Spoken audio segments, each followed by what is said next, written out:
និយាយពីភាពលំបាកច្រើនបងទីមួយតកតងមួយពួកគាត់ខ្វះការយល់ដឹងតកតងមួយការញែកសម្រាមអញ្ចឹងមួយទៀតគាត់គិតថាពួកខ្ញុំសម្អាតហើយគឺពឹងលើការសម្អាតរបស់ពួកខ្ញុំគាត់អត់គិតថា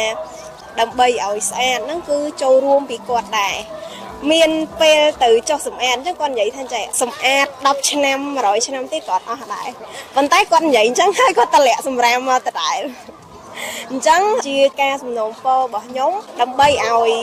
បរិស្ថានស្អាតអត់មានសម្រាមមិនមែនពឹងផ្អែកតែលើអ្នកប្រមូលសម្រាមទេគឺពឹងផ្អែកលើបុគ្គលដែលជាអ្នកបង្កើតសម្រាមនោះគាត់គ្រប់គ្រងសម្រាមខ្លួនឯងដែរខ្ញុំសំណូមពរពួកគាត់ក្នុងការញែកសម្រាមនោះគឺសម្រាមផ្លាស្ទិកគាត់ដាក់ថង់ផ្សេងហើយសម្រាមសំណល់ផ្ទះបាយនោះគាត់ដាក់ថង់ផ្សេងកាលណាដែលគាត់ដាក់មិចចូលគ្នាសម្រាមដែលពួកខ្ញុំប្រមូលមកនោះគឺវាមានក្លិនស្អុយហើយមិនមែនស្អុយតែពេលពួកខ្ញុំប្រមូលមកទេស្អុយតាំងពីផ្ទះពួកគាត់មក